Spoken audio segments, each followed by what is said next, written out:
শহরের বিভিন্ন ওয়ার্ডে তীব্র জল সংকট, রাস্তায় বালতি গামলা রেখে অবরোধ রাজ্য সড়ক জলপাইগুড়িতে। পানীয় জলের হাহাকার চলছে জলপাইগুড়ি পৌরসভার বেশ কিছু ওয়ার্ডের বিভিন্ন এলাকায়। পানীয় জলের দাবিতে গত শনিবার 12 নম্বর ওয়ার্ডের মাঝখানের বাড়ি এলাকায় জলপাইগুড়ি শিলিগুড়ি রাজ্য সড়ক অবরোধ করেন মাসকালাই বাড়ি এলাকার বাসিন্দারা। মঙ্গলবার দুপুরে জলের দাবিতে খালি বালতি গামলা রাস্তায় রেখে রাস্তা অবরোধ করে বিক্ষোভ দেখান 25 নম্বর ওয়ার্ডের নেতাজিপাড়া নিচমাঠ এলাকার বাসিন্দারা। এলাকার বাসিন্দাদের অভিযোগ, পৌরসভার কল থাকলেও দিনভর সেখান থেকে জল বেরোয় না। কখনো সন্ধ্যা 7টার পর 1 ঘন্টার জন্য জল সরবরাহ করা হয় বলে অভিযোগ। এর ফলে বেশ কয়েকদিন ধরেই পানীয় জলের সংকটে ভুগছেন ওয়ার্ডের কয়েক হাজার মানুষ। বাধ্য হয়ে জলের দাবিতে সরব হয়ে স্থানীয় কাউন্সিলরের উপর ক্ষোভ প্রকাশ করেন তারা। জলপাইগুড়ি পৌরসভার 25 নম্বর ওয়ার্ড এলাকার বাসিন্দাদের অভিযোগ, গত 1 বছর ধরে পানীয় জল সংকটের মধ্যে পড়েছেন তারা। এমনকি বাড়িতে অসুস্থ রোগীদের পানীয় জল দিতে পারছেন না। স্থানীয় কাউন্সিলরকে বারবার জানিয়েও কোনো সুরাহা হচ্ছে না বলে অভিযোগ। ওয়ার্ডের বাসিন্দারা জানান, পানীয় জল সংকট চরম অবস্থা নিয়েছে 25 নম্বর ওয়ার্ডের শান্তিপাড়া, নেতাজিপাড়া, পরেশ মিত্র কলোনি সহ বিভিন্ন এলাকায়। অবিলম্বে এই সমস্যার কোনো সুরাহা না করা হলে আগামী দিনে পানীয় জলের দাবিতে আরও বড় আন্দোলনের পথে যাওয়ার কথা জানান তারা। সাংবাদিকদের প্রশ্নের উত্তরে 25 নম্বর ওয়ার্ডের কাউন্সিলর পৌশালী দাস জানান, বারবার পৌরসভাকে জানিয়েও কাজ হচ্ছে না। আমি আবারও জানাবো, জানি না কতদিনে জলের সমস্যা মিটছে।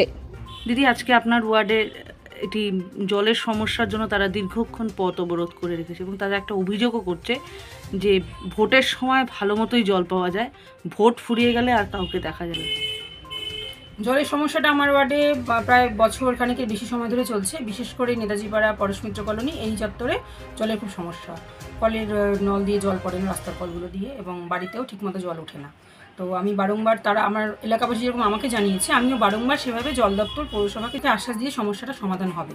বিশেষ করে সমস্যাটা হচ্ছে আমাদের 22 নম্বর ওয়ার্ড যে পাম্প হাউসটা দীর্ঘদিন ধরে বিকল হয়ে পড়েছিল, সেটি কাজ শুরু হয়েছে। আশা করি কিছুদিনের মধ্যে কাজটা শেষ হয়ে যাবে, জলটা তখন সমস্যাটা আশা করি সমাধান হবে। আর এই জায়গাতে দাঁড়িয়ে তারা বলছে ভোটের সময় তখন খুব জল এসছে, এখন ভোট চলে গেছে আর জল আসে না। যদি থাকতো তাহলে ভোটের সময় কেন এলো? আমি খবর নিয়ে যেটুকু জেনেছি, যেসব জায়গায় জলের ফ্লোটা বেশি, জলের সাপ্লাইটা বেশি, সেসব জায়গার থেকে কমিয়ে দিয়ে হয়তো আমাদের এদিকে যেদিকে জলের সমস্যা সেদিকে জলের ফ্লোটা বাড়িয়ে দেওয়া হয়েছিল। সেই জন্য হয়তো তখন সমস্যা ছিল না। এখন আবার সেইভাবে গরম পড়াতে সব দিকেই জলের প্রয়োজনটা বেশি, এখন সমস্যা আবার শুরু হয়েছে। কতদিনের মধ্যে এই সমস্যা থেকে মুক্তি পাবেন তারা বলে আশা?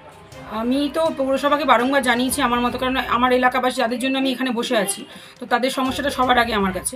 এবার আমি বারংবার পৌরসভাকে জানিয়েছি, পৌরসভা আশ্বাস দিয়েছি পাম্প হাউসের কাজটা আশা করি মাসখানেকের মধ্যে শেষ হয়ে যাবে।